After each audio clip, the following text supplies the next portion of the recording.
Robert Hanlon posits that we should not attribute to malice that which can be explained by stupidity. We should not attribute to malice that which can be explained by stupidity. In the race for your data, as it relates to ransomware, data exfiltration, shadow AI, the usage of AI by your employees, your teammates, and you don't know how they're using it, you don't know what they're sharing, that's what we're here to talk about today. I know I stand between you guys and lunch, so this is 20 minutes. I'm going to take you through a little bit of what we're seeing in the industry today, and then I want to take you through how we solve for it and protect your data. As we mentioned, or as I mentioned about Robert Hanlon's spectrum, it's not just malicious or nefarious. It's not just stupidity, right? Stupidity is the gaps in our systems that we see today. Stupidity is the complexity that we're introducing to our organizations that's making it harder for our employees to know what data they should share and how they should share, right? And we're seeing the proliferation of that through shadow AI. 83% of employees shared sensitive information in unsanctioned AI tools. We see that on a daily basis. It's why we're managing 10 language models and identifying for governance, management, and auditing capabilities the data that's being shared there. In conjunction with the fact that you still have the malicious actors, the ill intent actors, the actors that are meant to cause a ruckus within your environment by taking your data. I'm not talking about breaking into your machines. I'm talking about getting data out of them. I expect you're going to get broken into. I expect there's going to be an infiltration. The problem is that if they get out, you've encountered a breach, and that's where BlackFog steps in to try to stop that.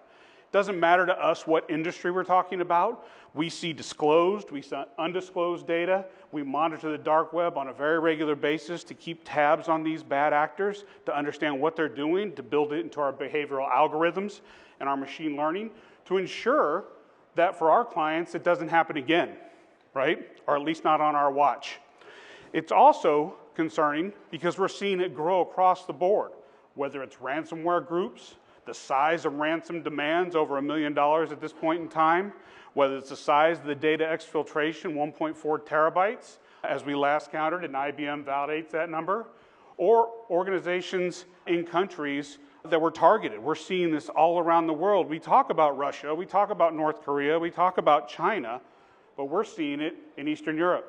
We're seeing it in Africa, Southeast Asia. This is something that is proliferating across the board, and it should be something we're all very concerned with.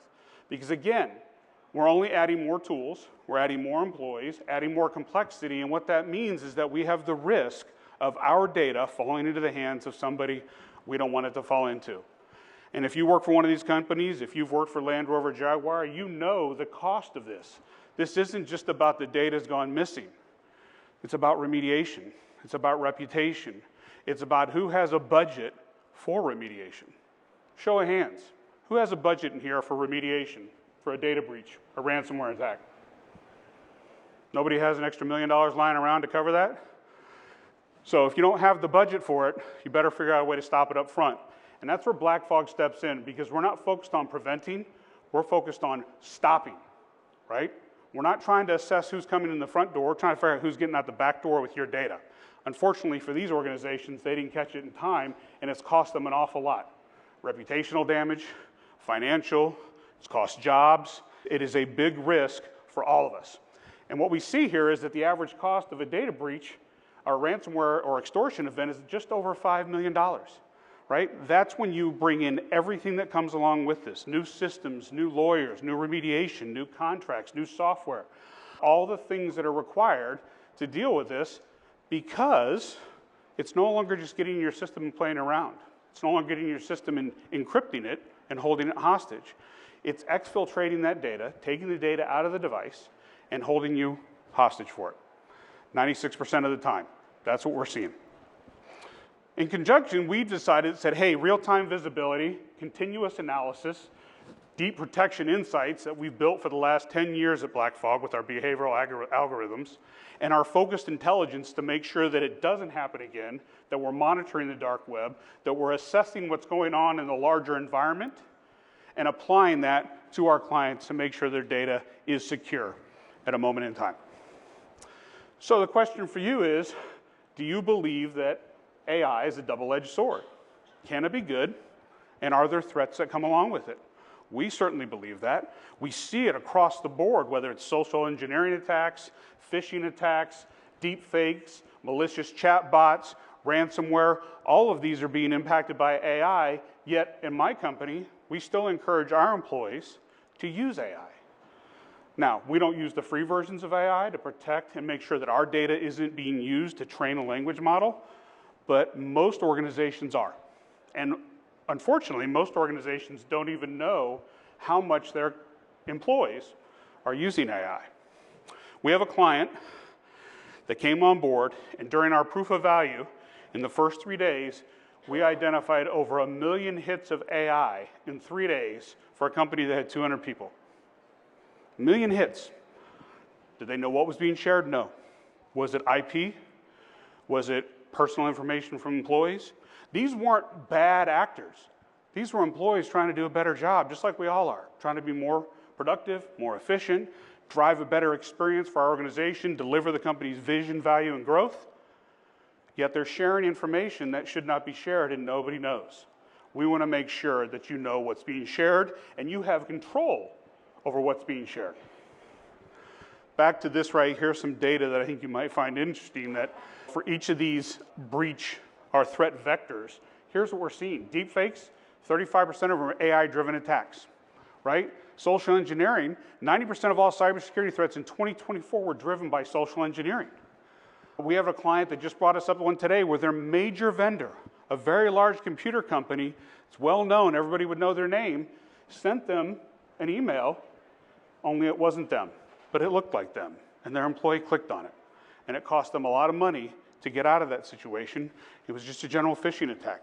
They're getting more constructive, they're getting more compelling, they're getting more advanced in their approaches trying to dupe all of us. We've got to do the same and try to protect ourselves against them, right? 37% of AI-driven attacks leveraged AI-generated phishing. We just talked about that. And we're seeing new and different ransomware groups pop up on a regular basis attacking our data and our systems. So what does that mean for shadow AI? We talked about 86% of employees now use AI at least weekly for work-related tasks. Show of hands. Who in here has used AI this week? All of us, right? Employees are increasingly turning to unapproved AI tools to meet deadlines to boost productivity. Again, that's not on the spectrum of nefarious and malicious, that's just somebody trying to do a better job, right? And it's our job to help protect them and our organization against their efforts to be more productive. As AI becomes embedded in the work, data security and privacy risks grow rapidly. We're seeing this across the board. As we talk about the proliferation, everybody's seeing this. IBM backs us up with this data. Everybody's acknowledging the fact that, hey, everybody's using AI on a more regular and more frequent basis, and it's creating a gap for us. The hidden cost and risk exposure of AI go ungoverned. We know that from a breach standpoint, you can add $600,000 to $700,000 to a breach if it goes through shadow AI. 20% of AI security breaches involve shadow AI. 44% of shadow AI incidents resulted in data compromise, and 63% of organizations lack AI governance policies. Show of hands, who has an AI governance policy in this room? Handful, good job, you're ahead of most of us. Most organizations don't. I don't know if it was quite the 40% that we saw there, but the reality is you're a step ahead, and I would encourage you to continue down that path because this is not there's no end game in sight. Not in the ransomware data breach space, right? It's continually growing and understanding how to drive the market to benefit you as an organization. Our recent research shows that how employees are using AI, 58% of employees rely on free versions of AI tools in the workplace. 63% believe it's acceptable to use AI tools without IT oversight, and 60% agree that unsanctioned tools are worth the security risk. That last one shocks me, is worth the security risk. What I do for a living on a daily basis, and what I assume most of you do on a daily basis, means that there is no percentage that is acceptable for a security risk. The risks are way too significant and hard to overcome. So if AI is changing the economics of cyber risk, driving breaches are adding significant cost and complexity to security incidents, we need to understand what the numbers really mean. 13% of organizations reported a security incident involving AI model or application, And breaches involving AI systems added an average of $200,000 to incident costs, as attackers, like I said in the phishing example a minute ago, are increasingly weaponizing the use of AI. Not going away. And if we talk about data loss, moving off just shadow AI, but just data loss in general, I'm not going to cover all these, but reputational damage, I think the panel that was just up here talked a lot about reputational damage and what that could mean. I know that on one of my slides, there were some big organizations that lost some key executives because they were responsible for this risk in this breach, even though they didn't implement it. They were there to protect against it, and they weren't able to protect against it. The second piece I want to cover is the secondary attack.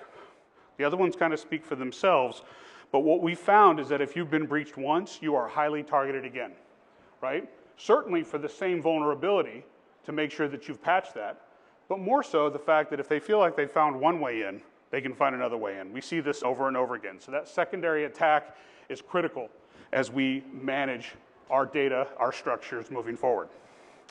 So let's talk about taking back control. How do we take back control? We have to shift from a reactive to a preventative security mindset. Stop malicious activity and data exfiltration before damage occurs. Again, my expectation is they're going to break into your system. I'm going to stop them from getting out. If they don't get out, there's no breach, right? Secondly, we want to assume shadow AI is already an issue. We know it's already an issue. 86% of the time, employees are using it. So let's focus on visibility and control and not unrealistic bans. You cannot say don't use it and expect people will not use it. We want to protect the data at the point of exposure, limiting unauthorized data movement at AI's accelerate sharing. We want to disrupt the attack earlier. The sooner we can identify it, the sooner we can stop it, and then we can make sure that it doesn't happen elsewhere. Over the weekend, we had a client that was attacked 7,000 times in 3 minutes. It was over and over and constant. We stopped it, but we identified it early, and we made sure the client knew what was going on over the weekend, so they were not attacked again.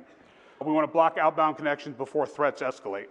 We want to set up group policies that allow us to say, hey, you know what? Certain individuals in our organization should not have access to all of this data. And I talk a lot about data here, and you might think, oh, it sounds like a DLP. We're a DLP on steroids. The only difference is we don't rely on classification. At BlackFog, we don't care what your data is. We're not looking at your data. We're not assessing your data. We're not analyzing your data.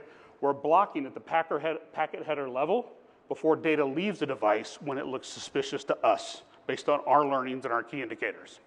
And then ultimately, we want to enable the business securely, supporting AI adoption and productivity without increasing or incurring risks. The modern approach to preventative security includes targeted defenses, things you've heard about. There's a lot of vendors here that talk about that today. AI-driven behavioral intelligence. That's where we bring our machine learning capabilities in to understand what's happened, what's going on today, and what we expect or assume might happen tomorrow. We want to make sure we have data control at the endpoint. We are an endpoint-driven agent that works on any endpoint. We believe at the endpoint is the safest place to protect your data from leaving a device. And then we want to make sure we provide the visibility and the enforcement for modern risk.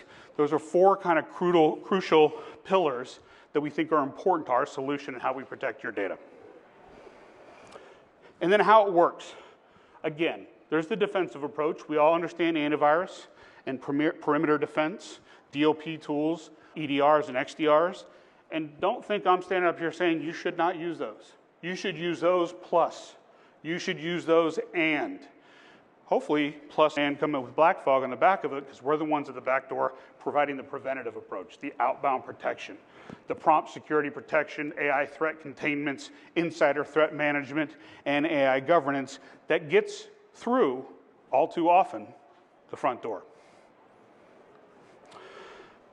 The engine behind AI visibility and control and performance is really our endpoint agents across all platforms. Packet-based, layer 3 protection. We're focused on device detection. We don't require data classification. No VPNs or proxies are required. It's a very simple and lightweight deployment. It's auto updates, it self-manages, solves the key problem of DLP. But it's a multi-platform AI security tool that's already certified and covering 10 of the most popular, or 95% of the language models that are out there. We have teams looking at other ones. We can certainly add more, but right now we're comfortable covering what we cover. And ultimately, the modes of operation are language management, asset discovery, blocking, governance, and group policies. Works using ADX, which is our core anti-data exfiltration technology that we coined. We created the category, which prevents outbound connections to language models and enforces whatever organization policies you might have in place. Ultimately, it's an innovative approach, it's prevention first, and it's modernized data loss prevention at its core. And then I just want to walk you through this real quick. Prevention is no longer optional. It's the only winning strategy. Data exfiltration is the one common thread behind ransomware, extortion, and shadow AI risk. Modern attacks are only successful when data leaves the organization, not when systems are encrypted. We're past encryption. If you've been encrypted, it's already too late. You don't know what's going on with that data anyway. I'm trying to stop it before it gets there. Shadow AI is accelerating exposure beyond the reach of traditional security controls. Legacy tools detect compromise too late and stop data loss. We've got to stop it sooner. We've got to get it before it leaves the device. Therefore, you don't have a breach. And we must adopt preventative on-device security that blocks exfiltration and disrupts attacks early. We think that is the only winning strategy to protect data at the device level. From a BlackFog perspective, we cover AI, shadow AI. We've got our data exfiltration as our protect product. We cover MSPs, MSSPs, and the whole channel through our agility products. And then we even have vCISO, virtual CISO for organizations that don't have the bandwidth or manpower to manage their organizations. So in closing, I want to remind you of a couple things.